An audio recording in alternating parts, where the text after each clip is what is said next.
Bendiciones, iglesia. Si tienen sus escrituras, vayan abriéndola en la carta del apóstol Pablo a los Gálatas. Vamos a estudiar varios pasajes. Uno de ellos es ahí en Gálatas, en el capítulo 6. Vamos a leer del versículo 14 al 17. Gálatas, capítulo 6, versículos 14 al 17.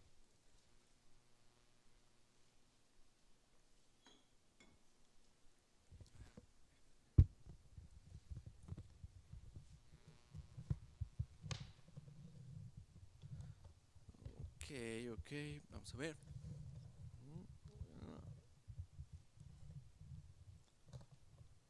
Yo he visto al pastor David que le hace aquí, pero no, es ahí, es acá de hecho. Eso. Bueno, dice la escritura en Gálatas capítulo 6, versículo 14.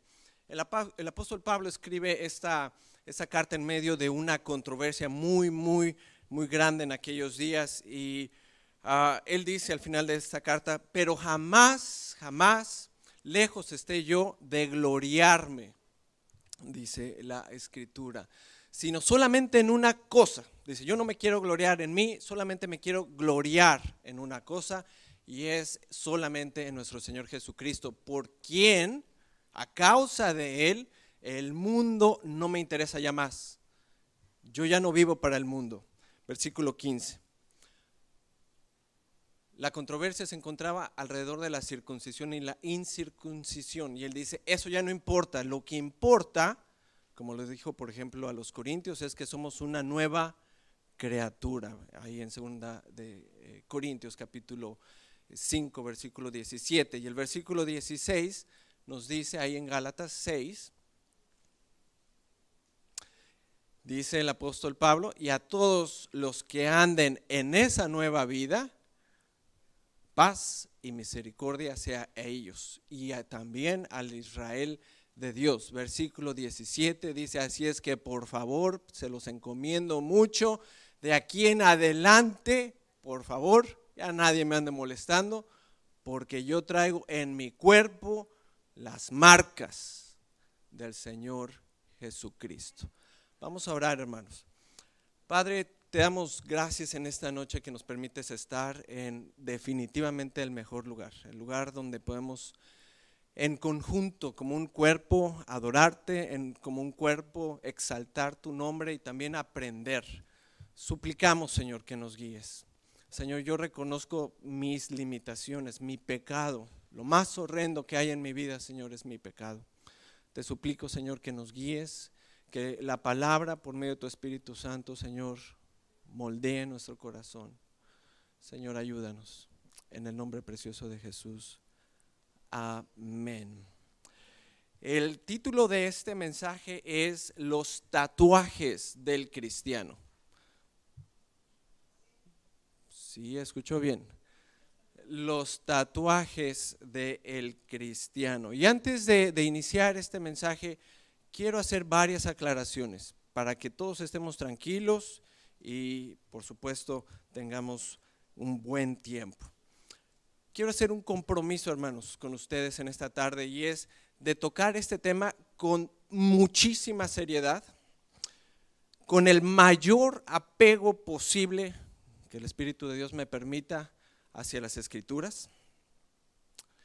Quiero hacerlo de una manera respetuosa. No es mi intención insultar a nadie ni emitir un juicio. No voy en esa dirección, no voy a entrar en un mensaje para insultar o para enjuiciar cierta categoría de personas.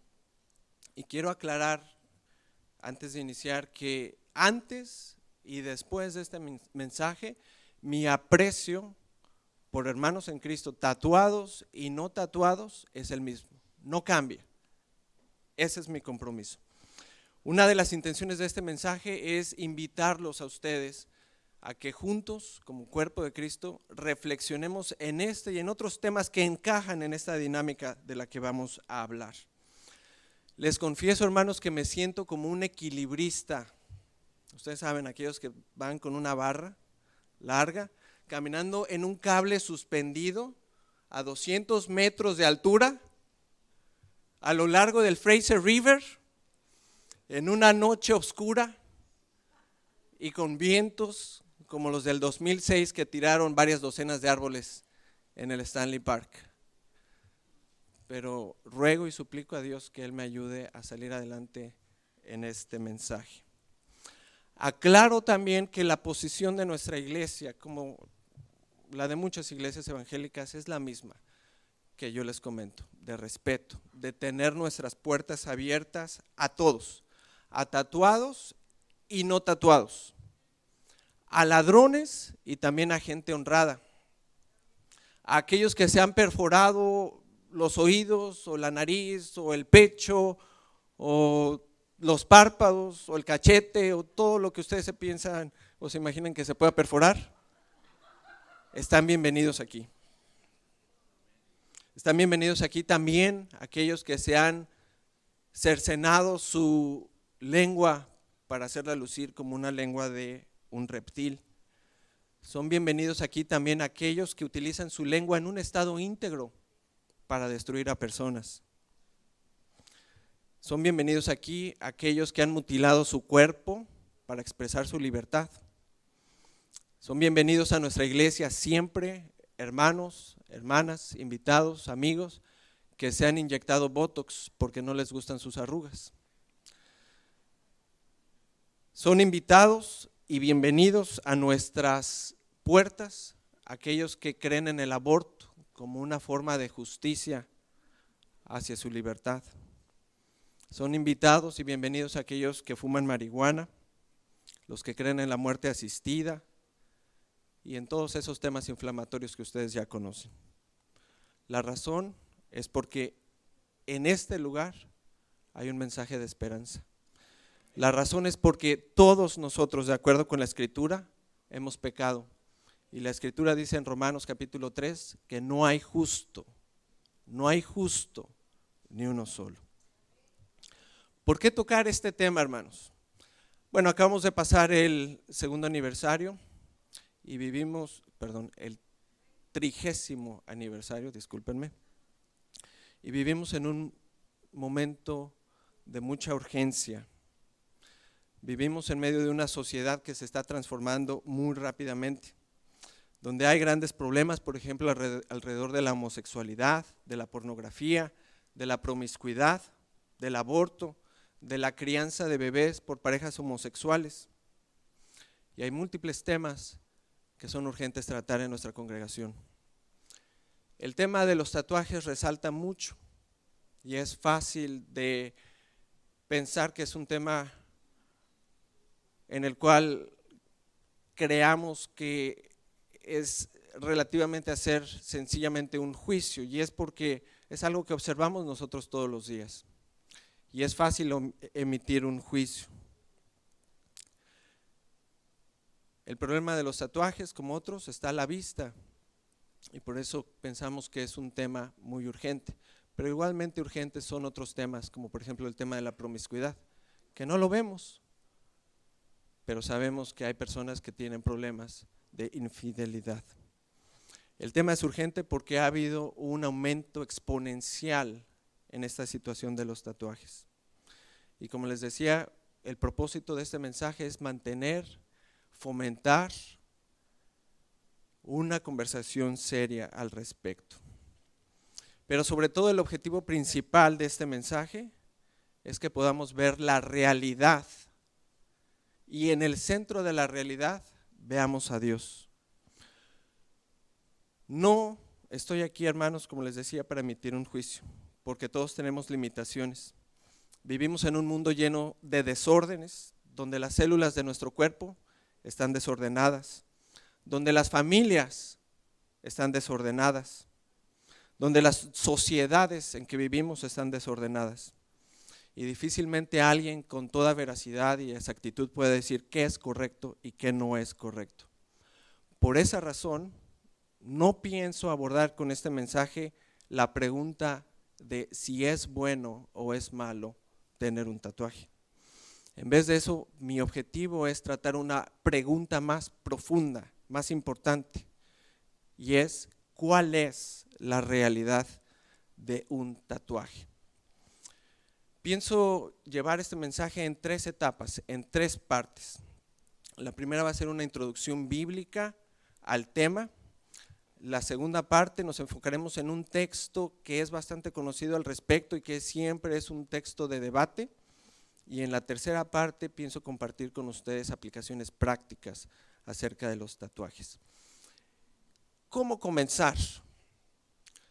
¿Cómo ubicar este momento que estamos viviendo dentro de la historia de la humanidad? Hay dos posibilidades. Una de ellas es ubicarnos en solamente los últimos 40 o 60 años de la historia de la humanidad, donde hemos visto este problema crecer de manera exponencial. Esa es una. Pero eso limita mucho nuestra visión y entendimiento de qué es lo que está ocurriendo, y por esa razón pienso abrir el panorama no solamente a 60, 70, 80 o 100 años, sino pienso ir hasta el inicio, hasta la creación, hasta Génesis capítulo 1.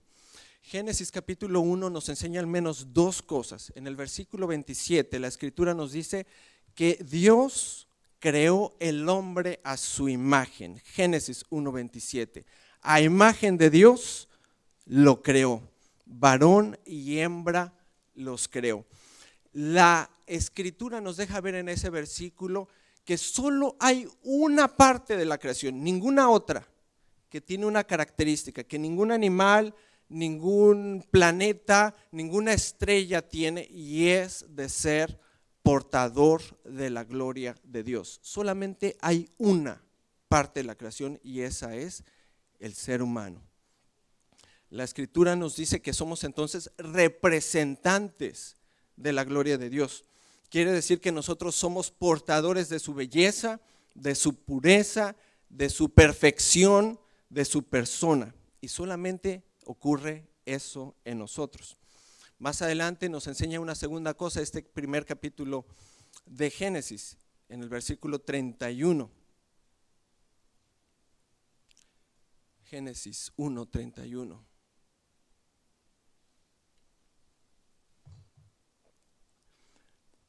La Biblia nos dice que solamente hay una ocasión en toda la historia de la humanidad en que Dios emite un calificativo acerca de la condición del hombre de manera positiva, y es ahí en Génesis capítulo 1:31.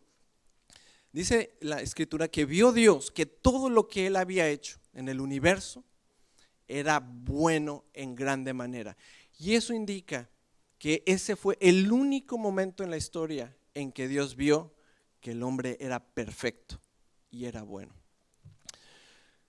El hombre tenía una misión y era ser portador de la gloria de Dios. La Biblia nos enseña y todos sabemos que el hombre falló en esa misión. Por eso el apóstol Pablo en Romanos capítulo 3, versículo 23, nos dice que por cuanto todos hemos pecado, nos encontramos destituidos de la gloria de Dios. Algunos tienen un tiempo difícil, un hard time entendiendo ese versículo. Dice, cuanto todos hemos pecado, por esa razón todos estamos destituidos de la gloria de Dios. ¿Qué significa que hemos sido destituidos de la gloria de Dios? ¿Qué fue lo que ocurrió cuando el hombre falló en su misión de ser portador de la gloria de Dios? La Biblia nos enseña qué es lo que significa el ser destituidos de la gloria de Dios. Y el mejor versículo que nos explica Romanos 3:23 es Romanos 1:23. Romanos 1:23 nos explica qué es ese destituirse de la gloria de Dios. Y nos lo dice ahí, Romanos 1, versículo 23, que esa destitución de la gloria de Dios consiste en cambiar la gloria de Dios. El hombre, en este caso, en la persona de Adán, cambió la gloria de Dios. Eso quiere decir que él hizo a un lado a Dios, dejó de ver a Dios glorioso y encontró mayor atractivo en la oferta de Satanás. Todos nosotros sabemos que el resultado es devastador y que el hombre fue desde entonces desechado de la gloria de Dios. La Biblia también nos enseña que Dios en su justicia cumplió su palabra y el hombre murió, no solamente de manera física, sino también de manera espiritual. Por eso nos dice Romanos 6:23 que la paga del pecado es muerte. La Biblia también nos dice que el pecado de Adán nos ha sido imputado a todos nosotros. Desde el momento en que un ser humano nace, Desde ese momento ese ser humano está sujeto a la ira de Dios. Romanos capítulo 5, versículo 12. Dice que por tanto, como el pecado entró en el mundo por un hombre, en este caso Adán, y de esa manera entonces entró la muerte, así la muerte pasó a todos los hombres, por cuanto todos pecaron. Eso quiere decir que los bebés de nuestra escuela dominical, eso quiere decir que los niños de nuestra escuela dominical, eso quiere decir que todos nosotros nacemos en una condición, y es una condición de pecado, es una condición de muerte. Por lo tanto, el ser humano está sujeto a la ira de Dios, y es porque todos nosotros estamos inclinados profundamente a amar otras cosas. Esa inclinación se volvió parte de nuestra naturaleza, y esa inclinación es parte de todos los seres humanos, religiosos y no religiosos. Hay varias formas de describir esa inclinación, y hay una que resaltó recientemente mi atención. Está en Jeremías capítulo 17, versículo 1. De esa manera describe Dios la profundidad, la seriedad de nuestra rebelión contra Él. Jeremías 17, versículo 1. Varios piensan que el pecado se trata así como una mancha, así como que tiraste aceite en el agua y queda algo ahí flotando. Pero Dios es más explícito, y Él dice, en este caso refiriéndose al pecado de Judá, que por supuesto aplica también para nosotros, que es de tal magnitud que está escrito con un cincel de hierro. Imagínense una piedra gigante, y no solamente manchada con una pintura que la haga lucir mal, sino de hecho con una escritura de tal manera que fue hecha con un cincel de hierro y refleja nuestro pecado, y que fue hecha con tal magnitud que fue necesario que se utilizara una punta de diamante para esculpir en nuestro corazón el pecado. La profundidad de nuestro pecado es tan grande, hermanos, que la podríamos solamente comparar con algo que visualmente conocemos. Por ejemplo, el Gran Cañón en los Estados Unidos. Es de tal magnitud nuestra rebelión contra Dios que Dios la califica como una marca profunda en nuestro corazón. Nuestro pecado es simple, es sencillo. Es que encontramos mayor satisfacción en otras cosas más que en Dios. Y por lo tanto, en el momento que estamos haciendo a un lado al Dios infinito, al Dios creador del universo, desde ese momento estamos cometiendo un pecado infinito contra Dios. La gran mayoría de la humanidad, aquellos que se encuentran sin Cristo, no admiten esta realidad. De hecho, la escritura ahí mismo en Jeremías, en el capítulo 17, más adelante en el versículo 9 y en el versículo 10, nos aclaran y nos dicen que el corazón del ser humano es engañoso. El ser humano puede vivir en los mismos errores y en la misma condición toda su vida y nunca darse cuenta que está viviendo de esa manera, porque su corazón lo engaña. ¿Y quién dice eso? Versículo 10 dice: yo Jehová, yo lo sé. Yo sé que tu corazón está así, porque yo puedo escudriñar tu mente, porque yo puedo escudriñar tu corazón, y yo le doy a cada uno lo que le corresponde. El ser humano vive en un engaño total, y lo más trágico es que no se da cuenta. Nuestro corazón no es lo único que se encuentra afectado. Ustedes saben, de acuerdo al relato de Génesis capítulo 3, que no solamente el ser humano resultó afectado por su pecado, toda la creación está afectada por el pecado del hombre. Todo el universo se encuentra en desorden por el pecado del ser humano. Dice Romanos capítulo 8, versículos 20 y 22. 20, 21 y 22. Romanos 8, 20. Que toda la creación, incluyendo los océanos, incluyendo las montañas, incluyendo el sol, incluyendo los reptiles, incluyendo todos los animales, fueron sujetados a vanidad. Esa palabra vanidad se puede traducir también como esclavitud. Y esto no ocurrió por su propia voluntad. Dice la Escritura que esa esclavitud alguien la dictó. Y nos dice que fue por causa de alguien que la sujetó a esperanza, y esa persona es Dios. Versículo 21, porque también la creación misma será libertada de la esclavitud de corrupción. Esa vanidad a la que se refiere el versículo 20 es una vanidad que se traduce como corrupción, a la libertad gloriosa de los hijos de Dios, porque sabemos que toda la creación gime a una y está con dolores de parto hasta ahora. ¿Quién sujetó al desorden que vemos la creación? La respuesta es Dios. Dios mismo lo hizo. Pensemos, hermanos, pensemos en qué es lo que vemos a nuestro alrededor y que no funciona. Los riñones fallan. Su automóvil, sea eléctrico o sea de gasolina, falla. La estabilidad emocional de las personas falla. La economía de las naciones falla. Los corazones tienen ataques cardíacos fulminantes y fallan. Los gobiernos de los países fallan por su corrupción. Las células de la sangre dejan de cumplir su función y nuestro cuerpo falla. Los hermanos de la iglesia fallan. Nuestra vista falla. El primer ministro de Canadá, no es sorpresa, falla. Nuestro cuerpo, cuando es invadido por cáncer, deja de funcionar y falla. Y sobre todo, lo que más falla es nuestro razonamiento. Por eso dice la Escritura que engañoso es nuestro corazón.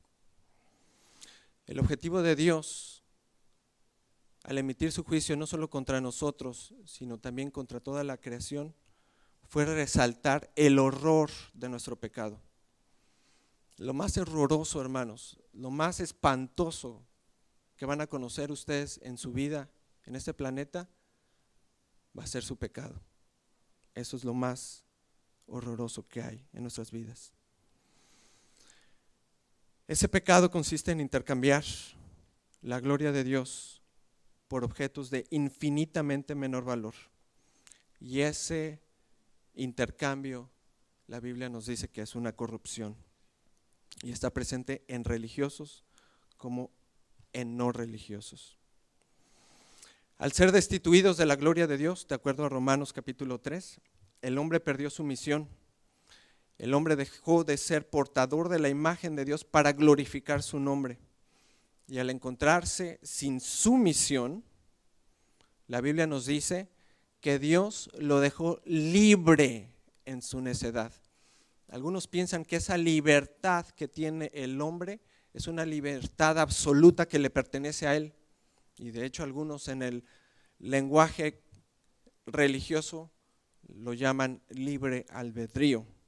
Pero la Biblia dice que ese libre albedrío, esa voluntad de la cual todos nos jactamos, de acuerdo a la Biblia es solamente necedad a la cual nos entregó Dios. La Escritura nos lo enseña así en Romanos capítulo 1.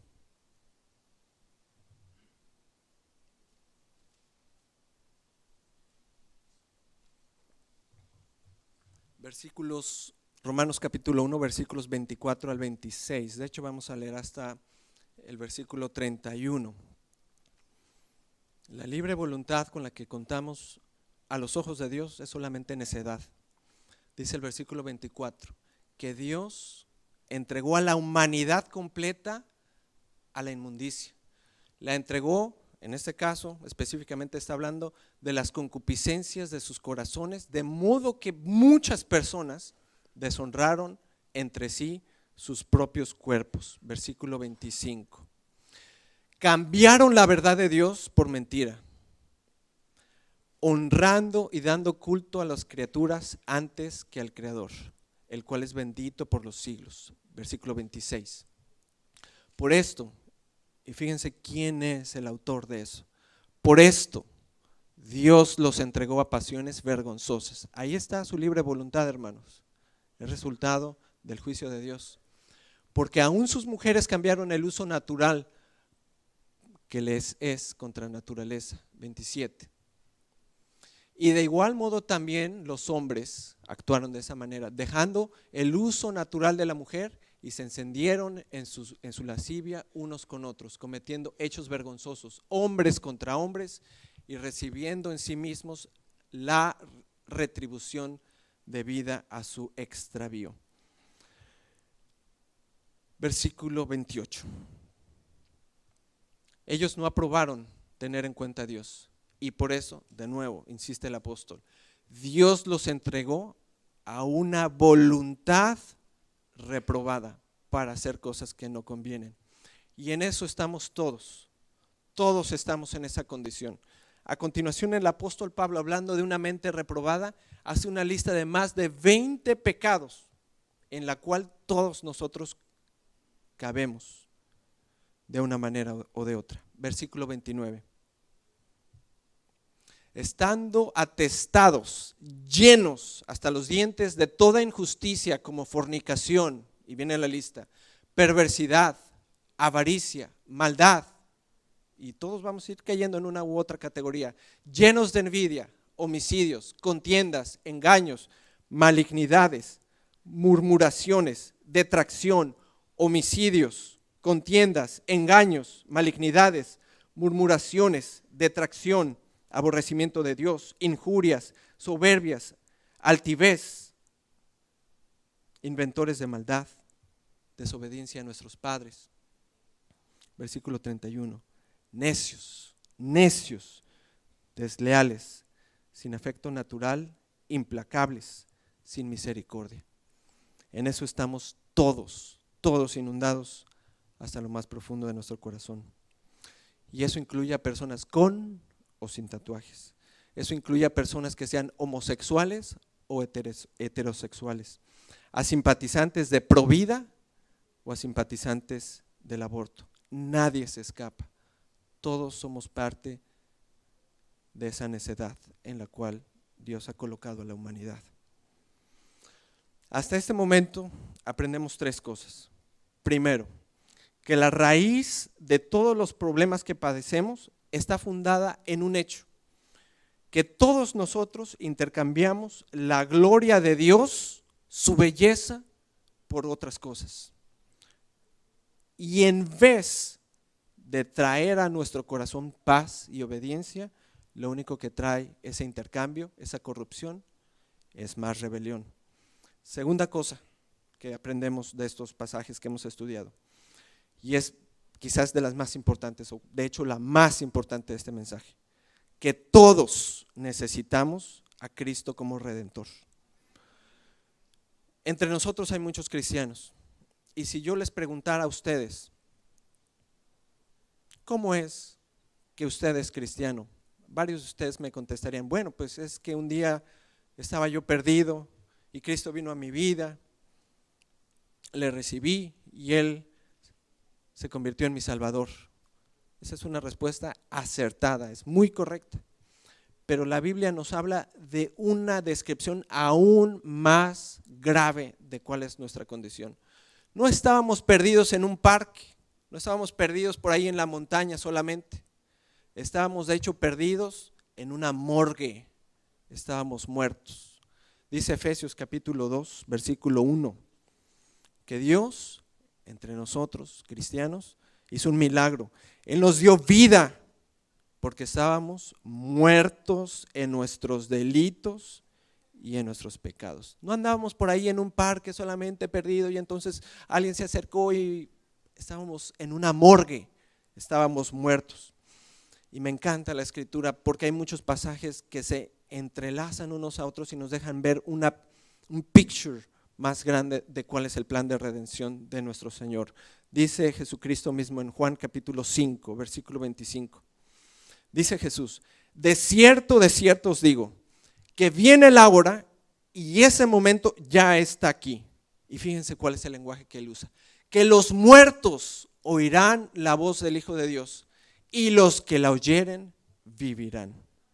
Número 3. En este nivel que nos encontramos, nos es prácticamente imposible decir que es correcto o que es incorrecto, a menos que contemos con ayuda del Espíritu Santo. Si somos honestos con nosotros mismos, y hablo a cristianos, si somos honestos con nosotros mismos y queremos emitir un juicio de qué es correcto o qué es incorrecto, no tenemos que buscar en muchos lugares. Solamente hay dos referencias. Una es Adán, el primer hombre perfecto que Dios calificó como bueno, y el otro es el segundo Adán, que es Jesucristo. Si queremos buscar y tener una plataforma de qué es correcto, qué es incorrecto, busquemos a Cristo. Busquemos cuál fue la misión en la cual Dios nos creó. Nuestra mente necesita ser recalibrada. Necesitamos encontrar una brújula en esta sociedad en la que nosotros caminamos. Estamos en una sociedad que es un mar de contradicciones. Tenemos un gobierno que se jacta de ser activista de los derechos humanos y por otro lado permite que al año más de 100,000 bebés sean asesinados y destruidos en los vientres de sus madres. Tenemos una sociedad que se jacta de muchas cosas, pero por ejemplo no critica o no emite un juicio alguno a tendencias adictivas. En nuestra provincia, en el gobierno federal, a nivel de la nación, acaba de pasar una ley acerca del consumo de la marihuana. Tenemos una sociedad que se ha vuelto muy permisiva, por ejemplo, en el abuso de las drogas, como los opioides. Tenemos una sociedad que es un mar de contradicciones y no califica de ninguna manera la promiscuidad, ni tampoco la homosexualidad, al contrario, la promueve como diversidad. Tampoco emite juicio alguno contra el lesbianismo, ni ninguna de estas conductas. Con esto cierro la primera parte. Segunda parte. Hay un pasaje en las Escrituras que es el centro del debate de este tema de los tatuajes, y está en Levítico capítulo 19 versículo 28.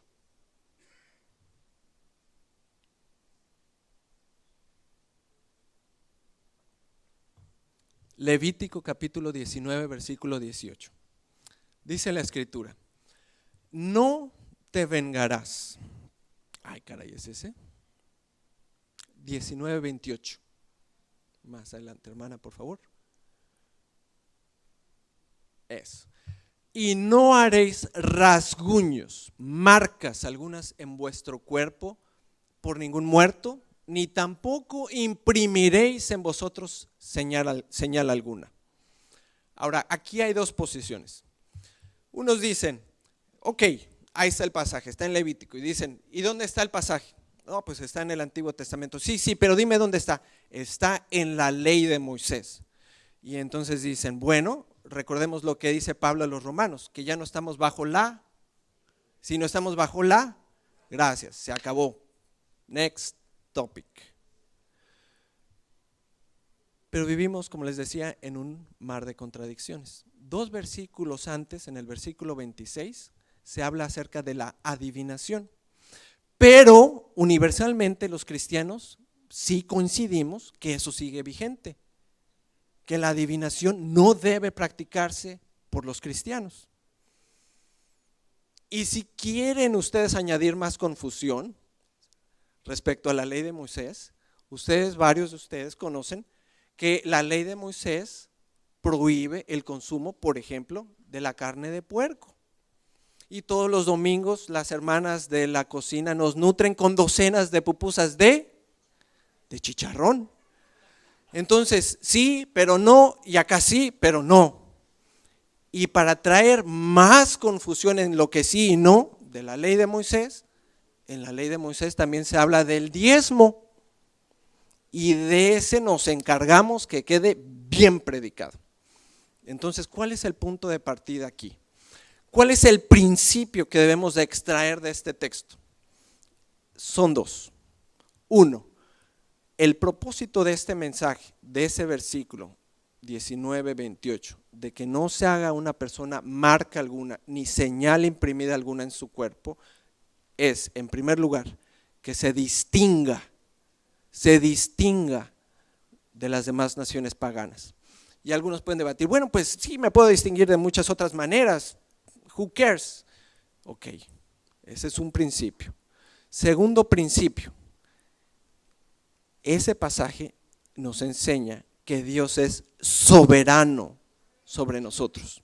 Ejemplo, Éxodo capítulo 20, los 10 mandamientos. ¿Cómo empieza Éxodo 20? Dice, yo Jehová te saqué de la tierra de Egipto. In other words, tú me perteneces a mí. Por esa razón no tendrás dioses ajenos delante de mí. Por esa razón no te harás imagen ni ninguna semejanza. Por esa razón, porque me perteneces a mí, no usarás mi nombre en vano. Por esa razón te tienes que acordar del día de reposo. Y la lista continúa. El principio es sencillo.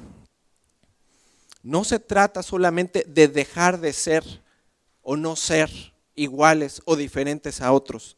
Se trata de reconocer la soberanía de Dios sobre nuestros cuerpos, de maximizar el uso de nuestro cuerpo para glorificar a Dios. La fe cristiana se distingue de otras formas de creencia en una muy particular, que de hecho el apóstol Pablo llama piedra de tropiezo. Y es que a Dios le interesa mucho nuestro cuerpo. Y porque le interesa nuestro cuerpo mucho, el plan de redención incluye a Jesucristo mismo tomando un cuerpo humano. Nuestro instinto es todo lo contrario. De hecho, nos alineamos a la filosofía norteamericana, que somos nosotros los capitanes y dueños y reyes soberanos de toda nuestra vida. Pero la Escritura nos enseña que el principio no es ese, no nos pertenecemos a nosotros mismos. El apóstol Pablo en 1 Corintios capítulo 6, versículo 19 al 20. 1 Corintios capítulo 6, versículo 19 al 20. Dice el apóstol Pablo, 1 Corintios 6, 19 al 20.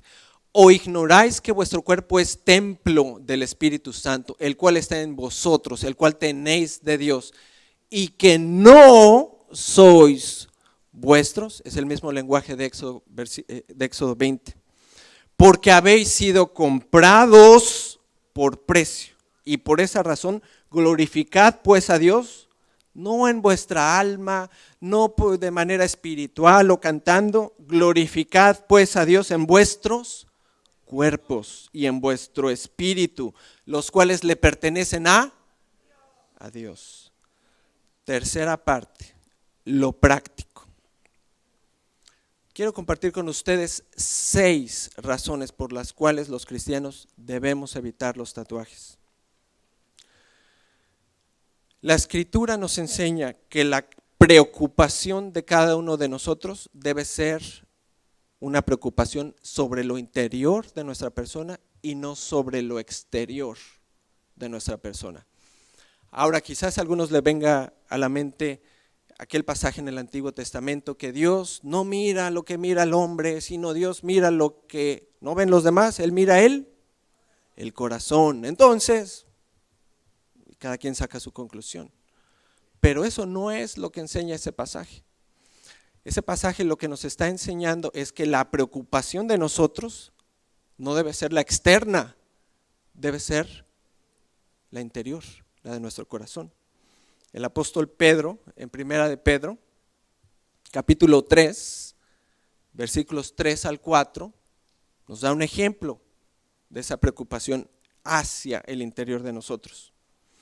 Él dice, el atavío, la vestimenta, que no sea la externa, no nos preocupemos de lo externo, de peinados ostentosos, de adornos de oro o de vestidos lujosos.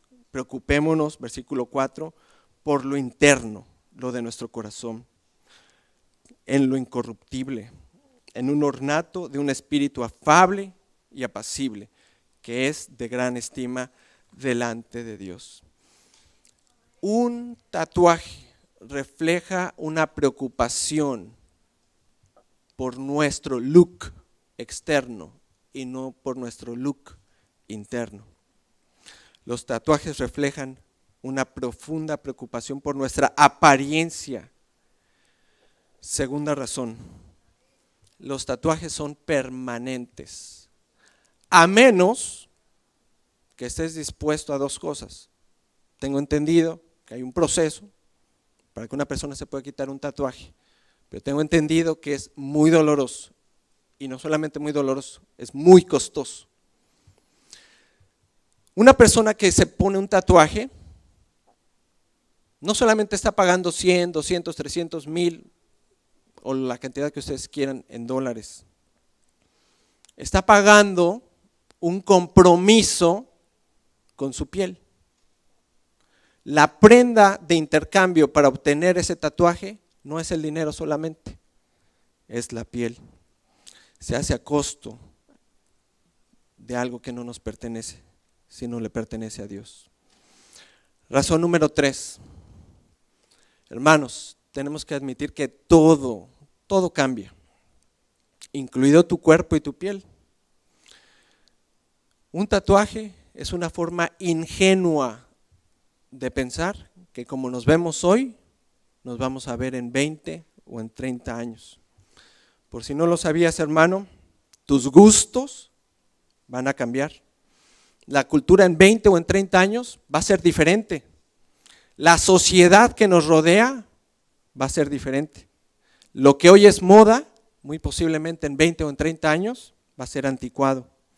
Tu cuerpo va a ser distinto. Esos brazos de Superman que hoy tienes van a cambiar.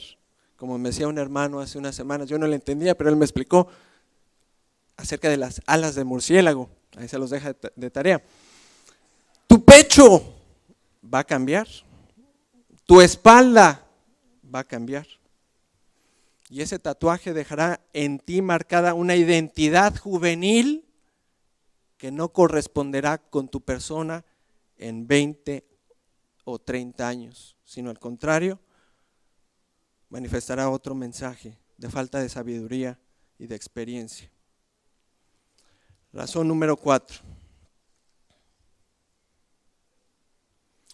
Un tatuaje no es la manera de presentar a Cristo a los demás. Hay una tendencia entre los cristianos hoy en día de ponerse Juan 3:16, una cruz, un pescadito, un corazón. Hay varios símbolos. Pero la Escritura nos dice que hay mucho mejores maneras de presentar un mensaje de Cristo a los demás.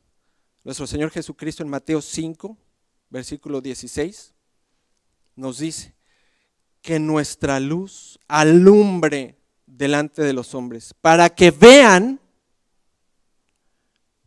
nuestras buenas obras y con eso cumplamos nuestra misión, que es glorificar a Dios, a nuestro Padre que está en los cielos. Un tatuaje de pescadito, de mensaje, de el que ustedes quieran, es una forma muy barata de querer presentar el evangelio. Todo cambia y lo que hoy crees que es el mensaje perfecto para presentar a Cristo, para hablar de tu experiencia cristiana, va a cambiar, porque tu madurez espiritual de hoy no va a ser la misma en 30 años, va a cambiar.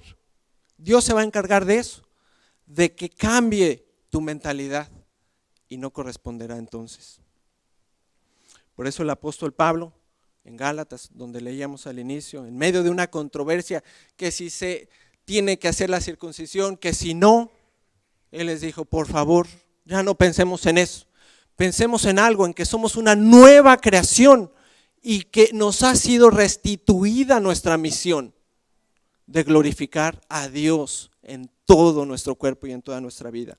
Y les dice al final en el versículo 17, así es que les pido por favor, con todo amor, que ya no me anden molestando con estas ondas, porque yo llevo en mi cuerpo las marcas de Cristo, azotes, apedreado, lastimado, perseguido, yo llevo esas marcas y esas marcas hablan de Cristo.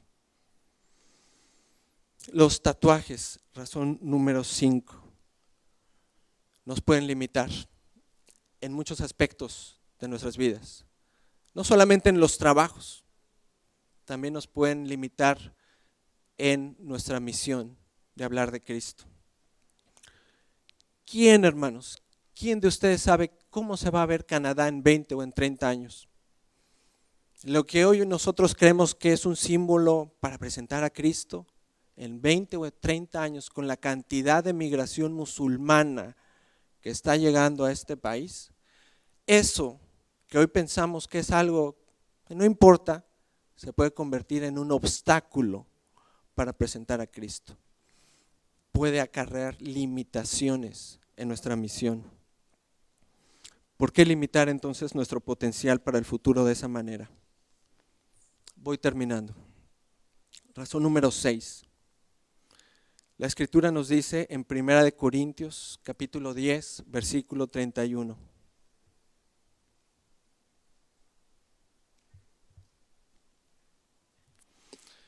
Que todo lo que hagamos, todo, sea que comamos, sea que bebamos, sea que vayamos al trabajo, que estemos en la construcción, en una escuela, en un negocio, todo lo que hagamos, en nuestra forma de vestir, en nuestra forma de pensar, en nuestra forma de actuar y conducirnos, tiene que corresponder con la misión para la cual el Señor nos ha redimido. El apóstol Pablo también en Efesios nos dice que hemos sido predestinados para alabanza de la gloria de su gracia. Y el apóstol dice, haced todo, todo para la gloria de Dios. El punto de debate para nosotros los de Cristo no debe ser el moral, si es bueno o es malo. El punto de partida debe ser superior. Tiene que ver con nuestra misión, tiene que ver con la realidad de que no nos pertenecemos a nosotros mismos, le pertenecemos a Dios. Primera de Pedro capítulo 1, versículos 14 al 16. El apóstol Pedro nos llama a cada uno de nosotros cristianos y nos dice como hijos obedientes, y ahí nos podemos detener como hijos obedientes. Y el apóstol Pablo dice, porque Dios pone en nosotros el querer como el hacer por su buena voluntad. Roguemos a Dios que nos ayude a ser obedientes. No nos conformemos a los deseos que antes teníamos, estando en ignorancia de cuál era nuestra misión, sino como aquel que nos llamó, que es santo, que es distinto y que es soberano sobre nuestras vidas, nosotros también seamos santos en toda nuestra manera de vivir. Porque escrito está, y se regresa al Antiguo Testamento, sed santos porque yo soy santo. Termino, hermanos. De nuestra congregación nadie será echado, discriminado, hecho a un lado por traer un tatuaje. Como también nunca nadie ha sido discriminado por no diezmar. Todos somos bienvenidos aquí. Roguemos a Dios que nos dé sabiduría, que ayude a nuestro corazón a tener sensibilidad, a comprender a qué Dios nos ha llamado. Entiendo que este es el inicio de una conversación y que quedan muchas preguntas abiertas. Yo solamente contesto a una. La realidad es Dios. Él debe ser el centro de nuestra órbita. Y nosotros ir